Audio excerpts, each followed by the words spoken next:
Hello my friends, John LaRuffa here with another strip solo, and in this episode we're going to take a look at Terminus. I'm going to show you how it plays as a solo game. I'm going to kind of explain that, and then I'll let you know what I think. Alright, let's get started. Okay, and as usual folks, please like and subscribe to my YouTube channel if you haven't already. If you have, I really do appreciate that support. Thank you very much. So this is what it's going to look like when you finish a solo game, as I just did. And this game is basically about building routes for your subway system. And you're trying to build the routes to accomplish specific goals that you will get throughout the game. If you want, at least start with one. Public goals that can be accomplished together with other people, although in the solo game, they're basically just blocking you. Building these developments in these areas here that will allow your different stations, or I should say stops, or hubs to score points. And that's pretty much it. You basically score for just, and also dealing with demand. And so you have these little demand tiles. So the focus of the game is pretty narrow, to be honest. The challenge of the game is figuring out how to do such a narrow scope with the kind of points you need to really be awesome. And I wasn't that awesome. I scored 32, and that was like the second of the 4 tiers as far as doing well. And I mean the second lowest of the 4 tiers. So how does the game work mechanically? Well, you have this rondelle up here, and you're going to move your token around this rondelle. And in each of these areas that you land, there are usually 2 or 3 different actions that you can take, depending on the region. And basically what the actions sum up to be is up here, this is concerned with moving lobbyists and playing development tiles. So that'd be like these here, and these are your lobbyists that you have 8 of. To move them around, play these development tiles. Those development tiles give you additional actions that are linked to different places on this rondelle. And so it gives you more options for the ones that you build. So that's what this greenish area does. This area here allows you to move lobbyists to either get more of those personal contracts or put your guys on the policy. And the more guys you put out on policies, you have to put at least 2 to start. But then there's a next tier and a tier after that, which would give you even more points should you accomplish it. So for instance, this one, I'll show you here. This says corner districts with at least 1 of your stops, okay? So you have to look at the corner districts and you have to figure out how many of these do you have. And I just realized this is 1 of your stops, not one of everybody's stops. I'll have to look at that, see, because I thought these things were communal. No, I guess it says, yeah, 1 of your stops. So that would mean non-communal, even though it's so basically, it looks like I would only have, I'd have to lose 6 points. So now I'm down at the 26 level. So that's not very good. Anyway, regardless, these are ways to score points. These are ways to score points. So here you get demand, and you can fulfill the demand tiles if you have a stop in this region that's shown on this tile. You have to be able to have a stop in the region someplace. It doesn't matter where this development is, as long as you have a region down there. So these are a little bit interesting in the fact that you build them out, but these aren't really part of what you build. So there's a little stuff going on there. Okay, and then over here, you can get upgrades, which help you be more efficient at certain things, like making cheaper actions or getting more actions or saving money or moving things, more flexibility. Or you can get these planning tokens, which you need to build stops. So every time you build a stop, which is one of these right here, you need to put a planning token down. In this spot right here, you would get either power that you buy from a variable market. The more that are bought away, the more expensive they get. So the first one costs 1, these next 2 units cost 2 apiece, and these units over here cost 3 apiece, and you basically buy the cheapest you can, but you can buy as much as you can afford. And then there's also these policies, and the policies are necessary in order to build stations and do these actions up here. Then over here, there's a construction zone, which allows you to get these little construction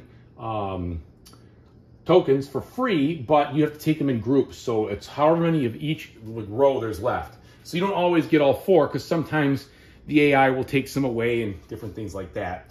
and you might get a smaller group or a larger group, depending. And you use those construction tokens to improve your building capacity over here with these stops, and also for you to actually fund your rail or your subway building. And then finally, you have this last stop over here where you literally do either build track, and you can build track in either of these to put them basically for money into your storage, ready to basically build them. And then you build them in this area. And the rules for building the tracks are very similar to like Ticket to Ride or anything like that, where you can only build if there's a spot available for you to build. There are single and double layer spots like these you can build next to the other player if you want. And there's a couple of different things that go on there. Very, very familiar with those who've played route building games. So nothing too special there that it's different. However, you could build as many as you've already pre-constructed. And then for each station or stop, hub or stop you want to play down, you have to have, first of all, the capacity, but then you would spend one of those plans to put them down. And you're basically going to go around this thing 9 times. Every third time it becomes the end of the year, you'll get an income step determined by which of your main areas over here is the one that's showing. So for instance, if I got income right now, I'll get $18. And then you can choose to take any one of these little bonuses and get some other things in your storage. Your storage is limited to 8, so that is a big constraint in this game, that you only have 8 slots for different things. And at the end of 3 years or 9 rounds, you then score. Now, how does the AI work? Well, in a solo player game, the first thing that's going to happen is that you are going to completely build out one route like I did here with a card like this. And the way this goes is that you basically interpret this card back and forth until you either run out of stations, run out of rooms, or there's no other places, no rails, or nowhere you can build. Like I kind of terminated right here, over here on this side. So you do that first, and then you use the card like this, plus these AI demand cards to run a second automa throughout the game. But this is, you're only are controlling just one of them. And this little token right here determines basically the focus or the direction that you're going to be building to give you a reference point for the entire time when you're building. So in fact, this really should end up being down here, but it's once you understand it, you don't have to really feel like you must move it. It's kind of self-evident. But you're using, again, this card to determine the direction that you're going to build. If you want to build in one direction, the main, you go that way. If you can't, you build in the alternate direction. And you build a certain number based on what it shows here, and then you flip over the card. And the other thing is that it is moving around in counterclockwise position a pawn, and that pawn is going to make it more expensive for you. If you want to go to the space where the pawn is, you have to pay a coin, which is expensive because money is very tight in this game. And then every time you cross over a cycle, it is going to execute a card like this. And it's basically going to just sequester certain resources and possibly take different demand tokens, if they've been built, away from you, or spaces in the project. So it's actually very easy to run. It's really not that complicated at all. This game is fairly straightforward in what you need to do in the rules, although the rule book is pretty large. You're looking at 24 pages worth of rules that are in small font. However, there's a lot of pictures, there's a lot of examples. This rule book to me is extremely thorough, and I was able to play the game with one read through of the rule book and following the actions guide without too much trouble. So that was a plus. All right, so what basically, again, you can move as far as you want down this rondelle, and you're just trying to maximize. Everything about this game is like a min-max, really. It's a massive, massive puzzle to try to accomplish the best goals you can with perfect information that you have to start. The only thing that's going to change is that these prices and the supply is going to fluctuate a little bit. There's going to be some competition for those policies, and you could, technically draw more of these individual goals throughout the game that may change some things. But it's very much a giant puzzle, an optimization puzzle. And you will be very constrained in this game, wanting to do something, but yet having to wait for a different cycle to do it, having to wait for another cycle to do it. And I've seen people talk about some of their comments online, like, oh, if you screw up, you get punished. Yeah, there is a factor of that. If you don't plan ahead for what you want to do, you will waste time because you'll have to recycle, kind of go back around to get to what you want. But there is definitely some order of operation, well, major order of operation, that you have to take into account while you're doing things. In order for you to build railroad tracks, you have to have capacity. But the thing that triggers capacity is this action right here, which is the exact same thing that triggers that you need to use to either build rails or get more of these construction tokens. So it's very constrained in this area right here.